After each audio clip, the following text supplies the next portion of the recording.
The Camp David Summit is really a reset. It has revitalized the trilateral relationship. I think the next several years will be very important to realize what the three leaders agreed to and make a firmer foundation for the trilateral relationship. It's been a little bit over 3 months now since the historic US-Japan-South Korea summit at Camp David. And I say historic because that's what the three countries have labeled it as. So my first question for you is, do you agree? Was it historic? Was this really a genuinely important summit?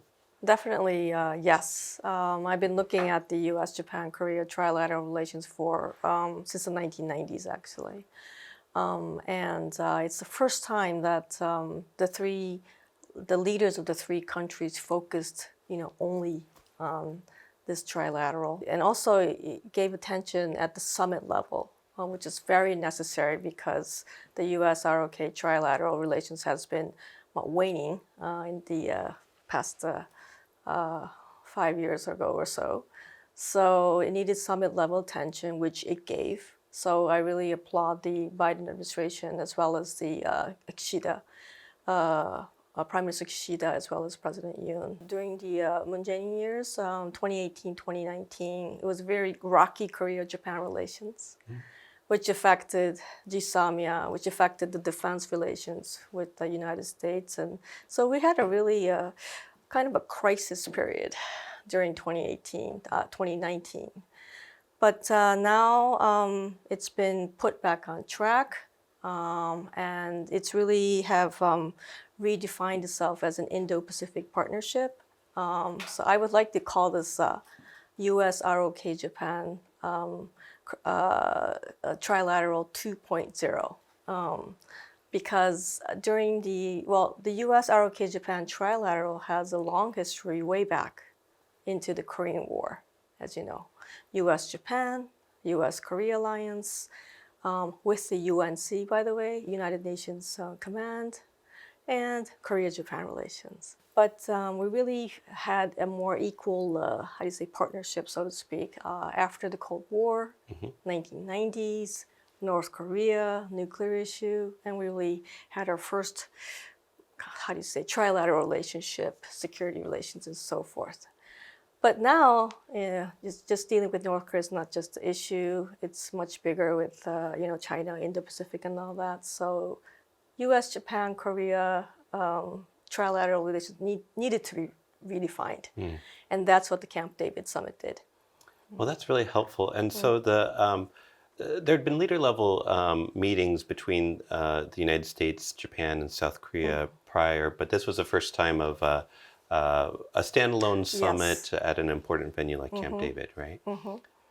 And so the White House had this fact sheet.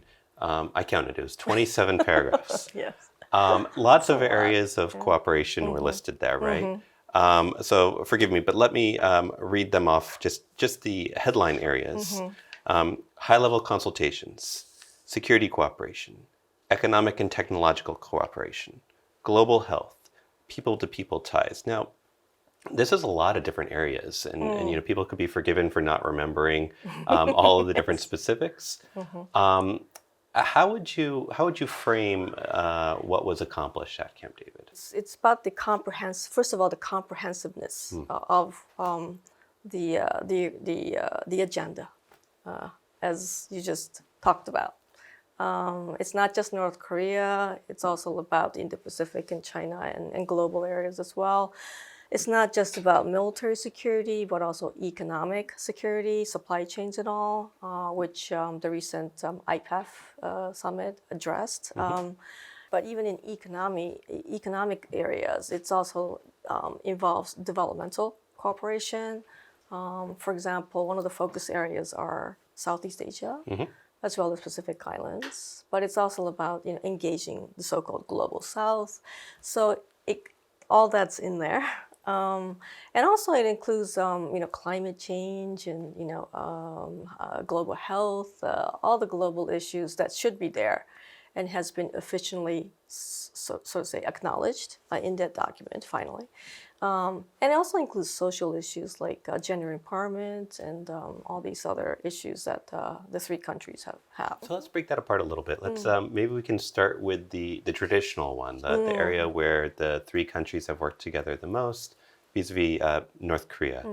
What do you see of U.S., Japan, South Korea 2.0, as you mentioned, doing new or different with respect to North Korea?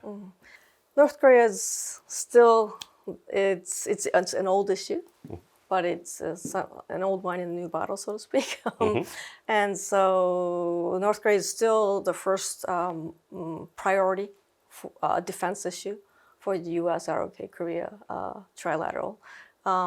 But due to the uptick, so to speak, of North Korea's nuclear missile program, there's many aspects to it, but Japan and U.S. and Korea has to more closely coordinate with each other in deterring and defending against North Korea.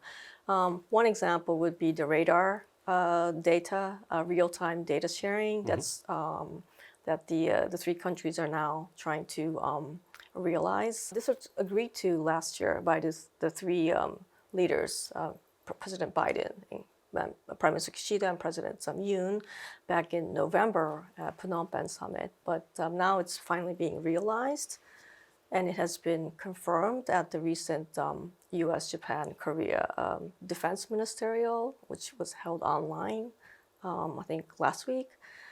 Said that it will be done by the end of this year.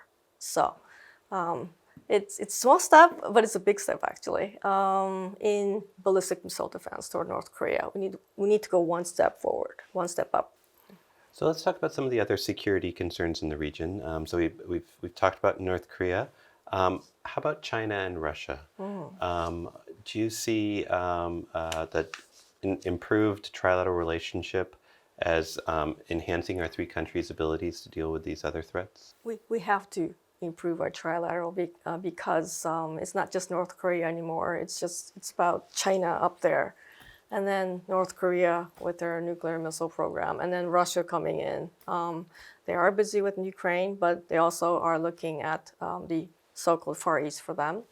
And one of the examples I can give you is that China and Russia has conducted joint aerial exercises that would, to Japan and Korea's view, would be kind of infringing upon our air defense identification zones, or what we call ADs.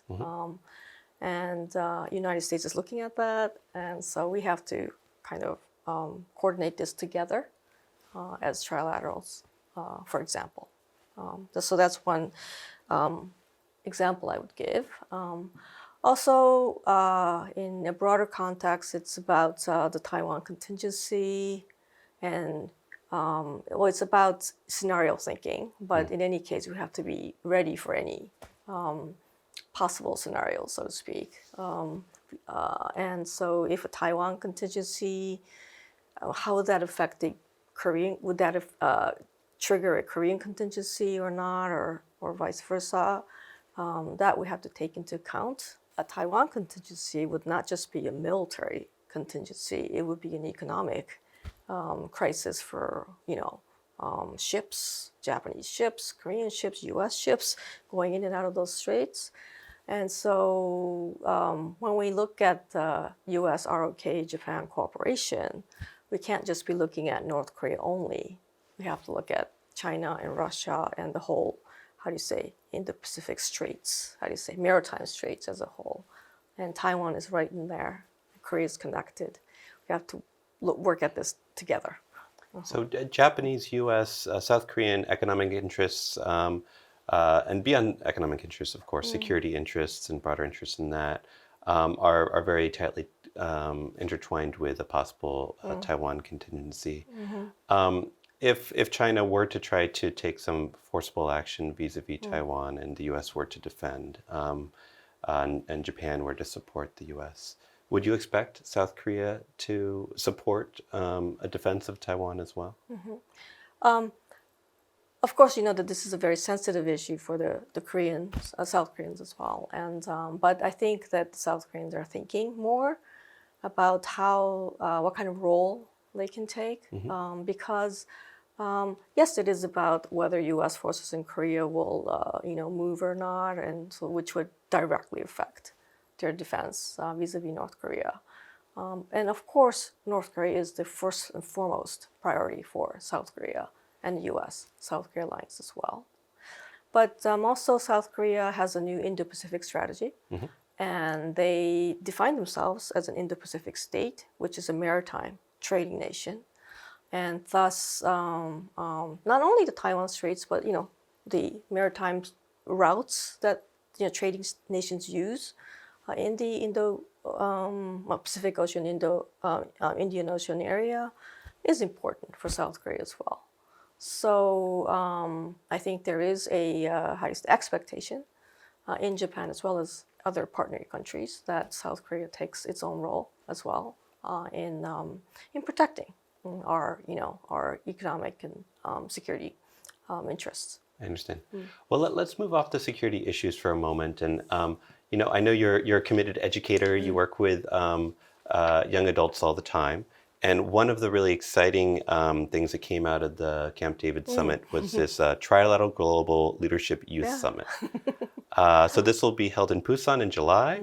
And applications are open right now in case people are interested. You can find information about that in the details for this YouTube video. Yeah.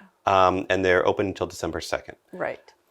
So talk about this a little bit. I mean, what do you think is the importance of building these ties between Korean and Japanese youth and American youth? Well, first of all, I said 2.0.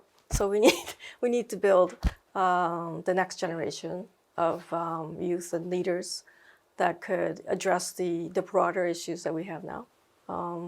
And I think one of the interesting features of this first Trilateral Youth Summit is that the agenda it includes security, but it also includes climate change, focuses on climate change highlights climate change or human rights or global health and all that.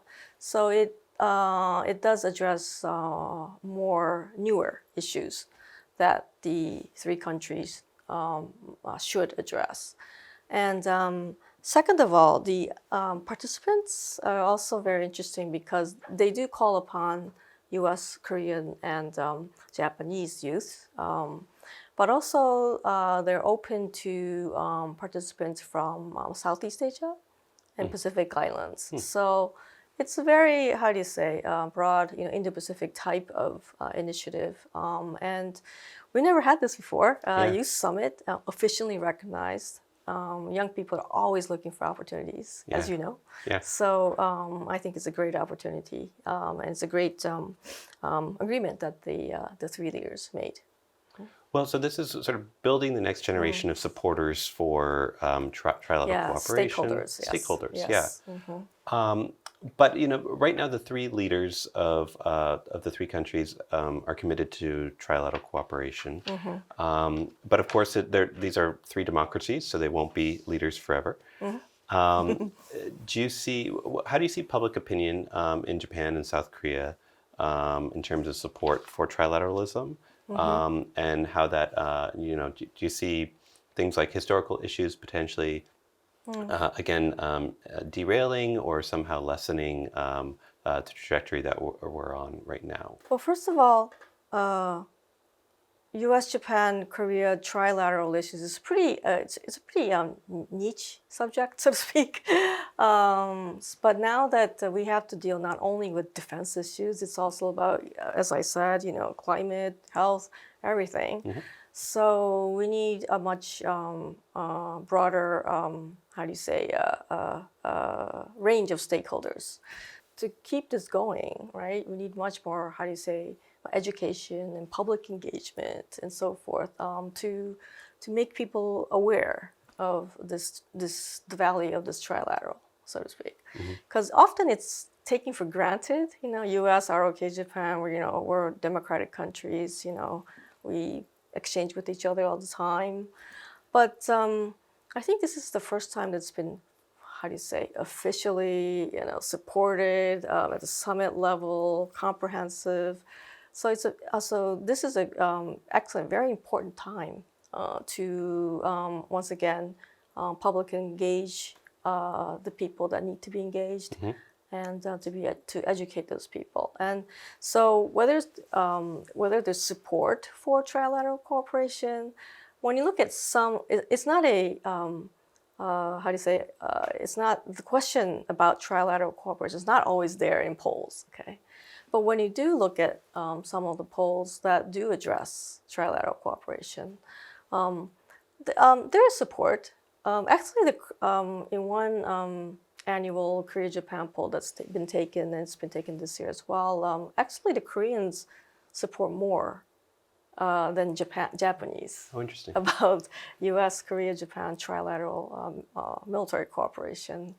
But in any case, for trilateral cooperation to succeed, we need sturdy Korea-Japan relations. And so people are, so right now, with Prime Minister Kishida and President Yoon, we're back on track.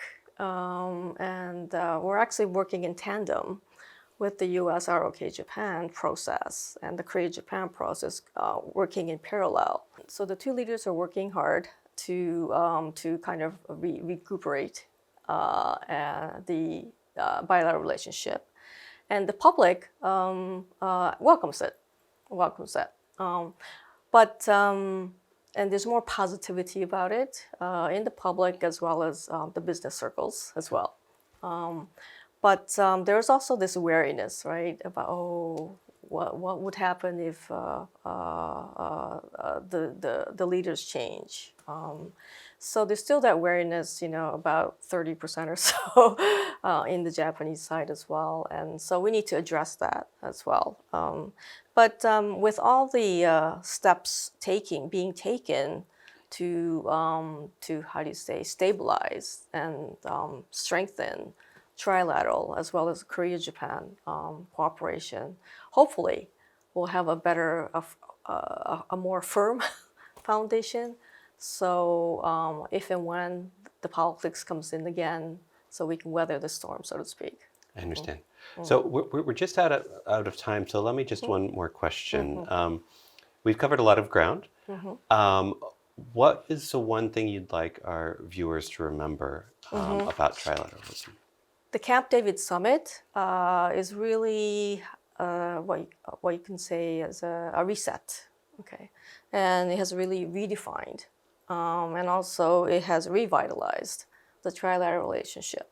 So I think the next several years will be very important to realize what the three leaders agreed to and make a firmer foundation for the trilateral relationship, as well as Korea-Japan as well, in the years to come.